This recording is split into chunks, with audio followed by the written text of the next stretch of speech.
ناکے پر پہنچنے سے پہلے ہی دیکھ لیا ہوگا۔ یہاں یہ سوال پیدا ہوتا ہے کہ پولیس کے روکنے اور وارننگ دینے کے باوجود ڈرائیور نے گاڑی کیوں بھگا دی، وہاں رکا کیوں نہیں؟ ناظرین، ذرائع کے مطابق کینیا میں ایسی تاریخ ہائی ویز پر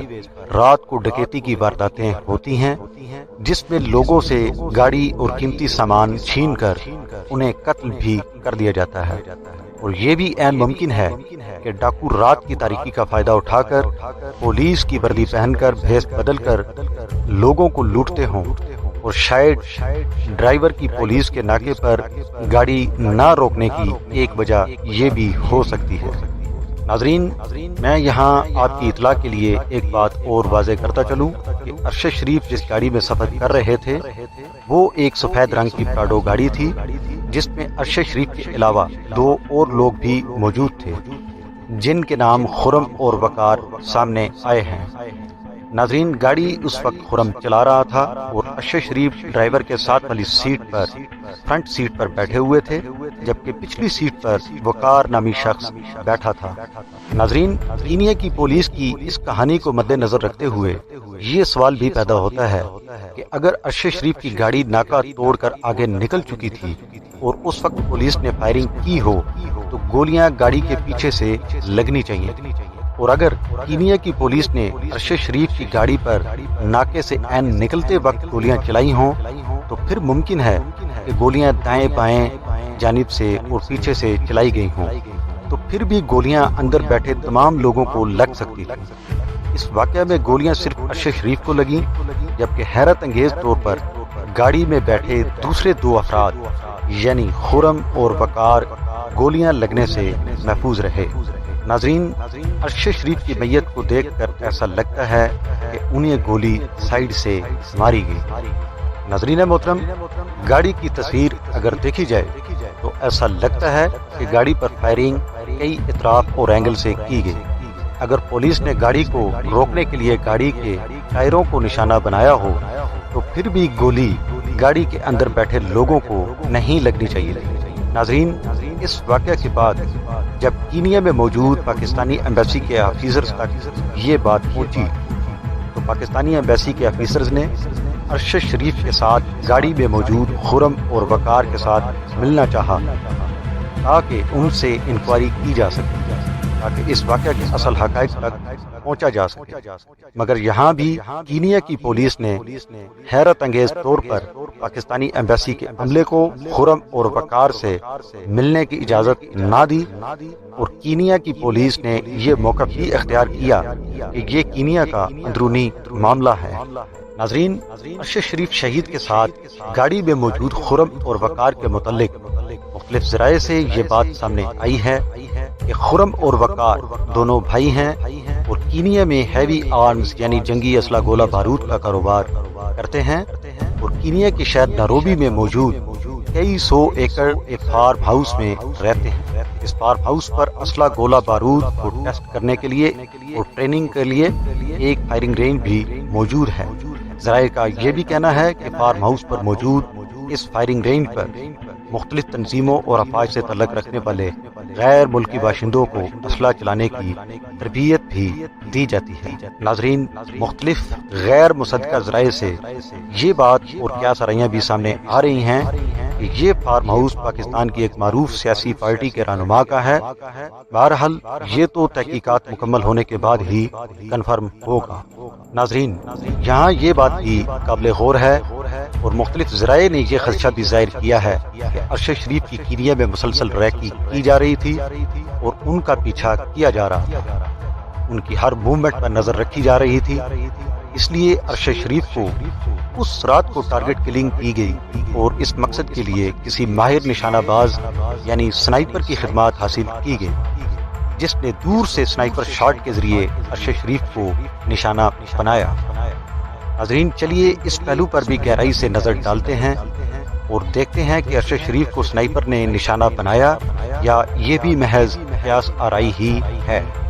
ناظرین اکرام، کسی موونگ ٹارگٹ کو نشانہ بنانے کے لیے سنائپر کو بہت سی چیزیں کیلکولیٹ کرنا پڑتی ہیں،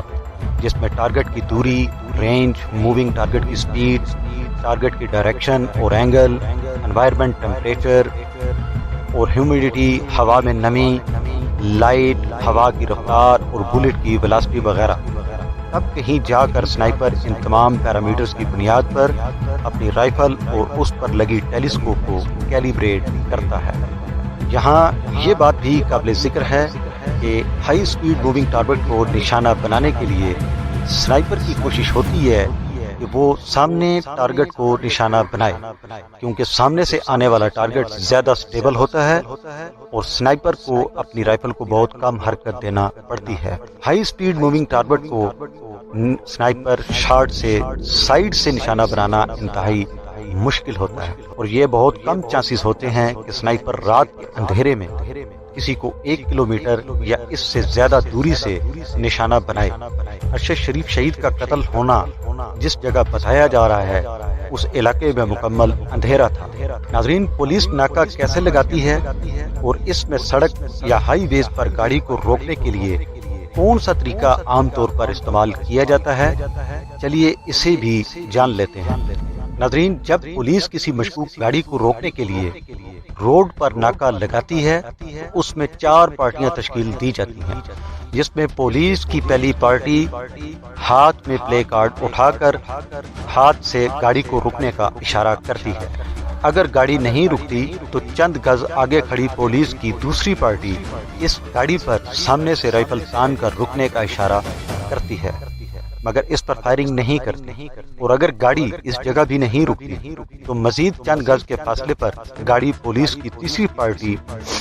گاڑی پر بندوق تان کر روکنے کا کاشن دیتی ہے، مگر اس پر فائرنگ نہیں کرتی، اور اگر یہ گاڑی اس تیسرے سیکورٹی بیریئر کو بھی کراس کر جاتی ہے تو پولیس اس بات کو کنفرم کر لیتی ہے کہ یہ گاڑی مشکوک ہے۔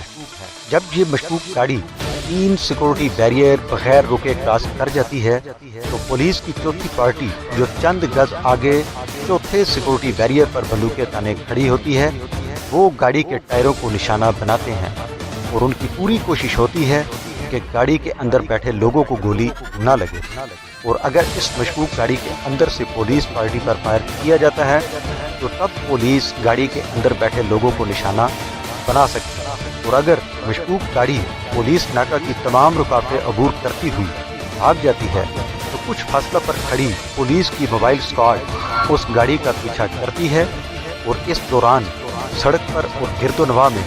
موجود پولیس کے دوسرے یونٹس کو بھی اطلاع دے دی جاتی ہے، اور اس طرح یہ سب مل کر گاڑی کو گھیرے میں لے کر روک لیتے ہیں۔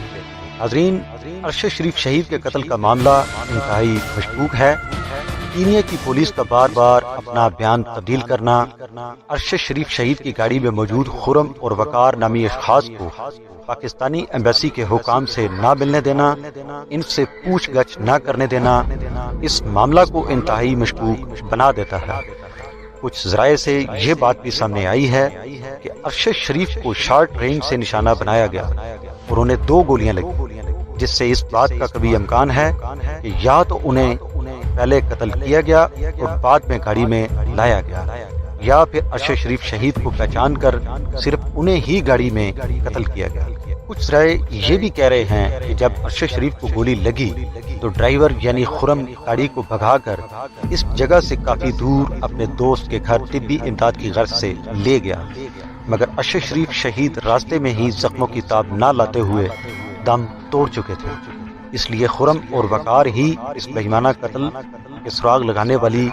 رسی کے وہ سرے ہیں جن کے ذریعے اصل قاتلوں تک اور قتل کی اصل وجوہات تک پہنچا جا سکتا ہے۔ ناظرین، جب تک پاکستان کے تحقیقاتی ادارے اور جوڈیشل کمیشن انکوائری اور اس قتل کی تحقیقات مکمل نہیں کر لیتے اور اصل حقائق اور وجوہات سامنے نہیں آ جاتی، تب تک تمام باتیں قیاس آرائیاں ہی ہیں۔ ناظرین، پاکستان کے تمام صحافی برادری نے اور پوری قوم نے یہ مطالبہ کیا ہے کہ ارشد شریف شہید کے قتل کی مکمل طور پر تحقیقات کی جائیں اور قاتلوں کو بے نقاب کیا جائے۔ انہوں نے یہ بھی مطالبہ کیا ہے کہ اس مقصد کے لیے جوڈیشل کمیشن کا قیام عمل میں لایا جائے جو اس واقعہ کی آزادانہ اور منصفانہ تحقیقات کرے۔ کچھ ذرائع کے مطابق پاکستان سے کینیا جانے والے تحقیقاتی اداروں کے ملازمین کے سامنے خرم اور وقار نے کچھ بیانات قلم بند کروائے ہیں، جس میں خرم اور وقار نے اس بات کی تصدیق کی ہے کہ عرش شریف کو ہمارے پاس ان کے دوست نے بھجوایا تھا اور کہا تھا کہ ہم عرش شریف کا خیال رکھیں۔ خرم اور وقار نے اس بات کی تصدیق بھی کی کہ عرش شریف کے ساتھ وہ گاڑی میں موجود تھے۔ ناظرین، عرش شریف شہید کی اہلیہ جو کہ انتہائی دکھ اور غم کی کیفیت میں ہیں، انہوں نے کیا بیان دیا، آئیے سنتے ہیں۔ تھی تو ان کے دستے خواہ کی 17 گولیاں لگی ہوئی تھی۔ معاف کیجیے گا، مجھ سے بولا نہیں جا رہا، میں نہیں چاہتا جو میں نے یہ سب لکھا ہے اور بیتا ہے، جو دیکھا ہے اور جو اب بھی مطلب لوگوں پہ بیت رہا ہے نا، میں آپ کو بتا نہیں سکتی۔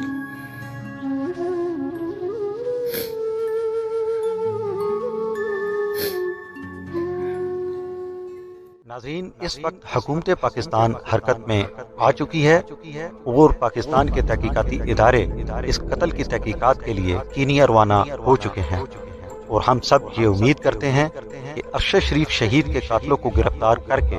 پاکستان لایا جائے گا اور انہیں ان کے کیفر کردار تک پہنچایا جائے گا۔ یہ سوال ہر پاکستانی کے ذہن میں ہوں گے اور ان سوالوں کے جواب قوم کے سامنے رکھنا ضروری ہے۔ نمبر 1، عرش شریف شہید کو نوکری سے کیوں نکالا گیا اور انہوں نے پاکستان کیوں اور کس کے کہنے پر چھوڑا؟ نمبر 2، عرش شریف شہید پہلے دبئی، پھر لندن اور اس کے بعد کینیا کے شہر نائروبی کس کے کہنے پر گئے؟ وہ کون سے لوگ ہیں جو اس ساری کارروائی کے دوران ان سے رابطے میں رہے؟ نمبر 3، خرم اور وقار کون ہیں اور کینیا میں کب سے موجود ہیں؟ ان کے کاروبار اور معاملات کیا ہیں اور یہ کس کے لیے کام کرتے ہیں؟ نمبر 4، جس فارم ہاؤس پر عرش شریف شہید رہائش پذیر تھے وہ فارم ہاؤس کس کا ہے؟ نمبر 5، اگر کسی نے عرش شریف کو کینیا خود بلایا تھا یا انہیں وہاں بھیجا گیا تو پھر عرش شریف شہید کی حفاظت کے لیے خاطر خواہ اقدامات کیوں نہ اٹھائے گا؟ نمبر 6، مختلف ذرائع سے یہ بات بھی سننے میں آ رہی ہے کہ کینیا ایک انتہائی غیر محفوظ ملک ہے اور دنیا جہان کے غیر قانونی اسلحہ منشیات کے ڈیلر، گینگسٹرز اور مافیاز کی آماج گاہ ہے، اور اگر ایسی ہی بات تھی تو پھر عرش شریف شہید کو خون اور آگ کے اس دریا میں کس نے دھکیلا؟ کون انہیں اس مقتل کی طرف لے کر گیا جہاں سے ان کا زندہ بچ نکلنا ناممکن ہو گیا؟